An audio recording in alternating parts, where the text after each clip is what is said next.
వి gold trusted gold buyers తాకట్టులో ఉన్న బంగారాన్ని విడిపించి ఈ రోజు ఉన్న మార్కెట్ ధరకే కొనబడును. మరిన్ని వివరాలకు సంప్రదించండి 77107720. ఒక కాన్స్టిట్యూషన్ ఇవాళ మనకి రూపొందించడం జరిగింది. ఆ కాన్స్టిట్యూషన్ ఎలా అయితే బీజేపీ తుంగలో తొక్కుతుందో దాన్ని ఎలా అవహేళన చేస్తున్నారో బీజేపీ సొంత కాన్స్టిట్యూషన్ అయిన వాళ్ళది ఇంప్లిమెంట్ చేయడానికి ప్రయత్నిస్తున్నారు. మేము రాష్ట్రం మొత్తం పర్యటించి యువకులు, ప్రొఫెషనల్స్, అలాగే అనుభవజ్ఞులు పెద్దలు అనుభవాలు తీసుకొని కమిటీలు ఫామ్ చేసి వారి వర్క్ ప్లేసులకి వెళ్ళటం జరుగుతుంది. వారిని అనుసంధానం చేసుకొని పాలసీ మేకింగ్లో వారి ఇన్వాల్వ్మెంటు మేము క్రియేట్ చేస్తాం పోర్టల్స్.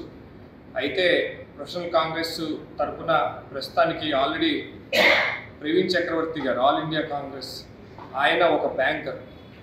ఆయన ఇప్పుడు ప్రస్తుతానికి స్టేట్లో అన్ని వర్టికల్స్ హెడ్స్ని నియమిస్తున్నారు. మేము ఒక 2-3 నెలల్లో ఇది పూర్తి చేసుకొని తదుపరి కార్యాచరణ మొదలు పెడతాము.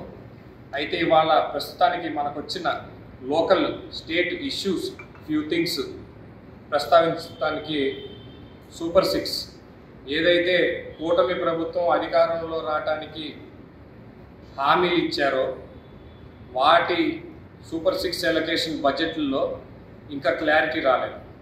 ఇప్పుడు మేము కోరుతున్నాము, శర్మిలారెడ్డి గారు కూడా ఆల్రెడీ డిమాండ్ చేశారు, ఈ వచ్చే బడ్జెట్ సమావేశాల్లో సూపర్ 6కి అత్యధిక ఎలకేషన్లు జరగాలి. ప్రజలు ఇబ్బందులు పడుతున్నారు. డెవలప్మెంట్ సంగతి సరే, ముందు బతకడానికి కావాల్సిన మినిమమ్ రిక్వైర్మెంట్స్ ఆల్రెడీ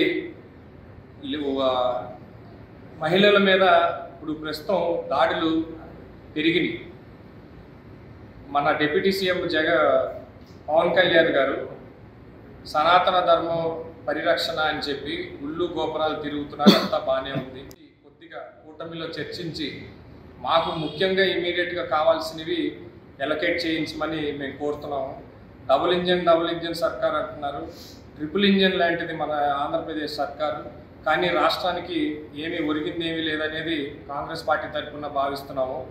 ఇంకొకటి, మన జగన్మోహన్ రెడ్డి గారు వైసీపీ నాయకులు సబ్ జైలుకి వంశీ గారిని పరామర్శించడానికి వెళ్ళారు. నిన్న మిర్చి యార్డ్, ఎండు మిర్చి యార్డు ఇన్స్పెక్షన్కి వెళ్ళారు. ఎక్కడా కూడా ప్రజా సమస్యల మీద పోరాడుతున్నట్టు కానీ ఎక్కడ ఎవరికి మాకు అనిపించట్లేదు. మీరు దయచేసి మిమ్మల్ని 11 మందిని జనం ఒక రెస్పాన్సిబిలిటీతో మిమ్మల్ని గెలిపించడం జరిగింది.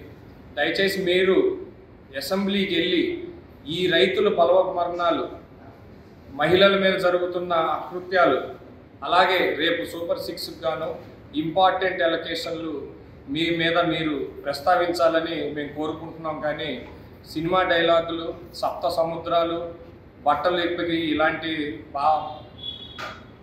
మా వర్డ్స్ వాడొద్దని మేము మీకు విజ్ఞప్తి చేస్తున్నాము. ప్రజలు ఆల్రెడీ అంధకారంలోకి వెళ్ళిపోయింది రాష్ట్రము.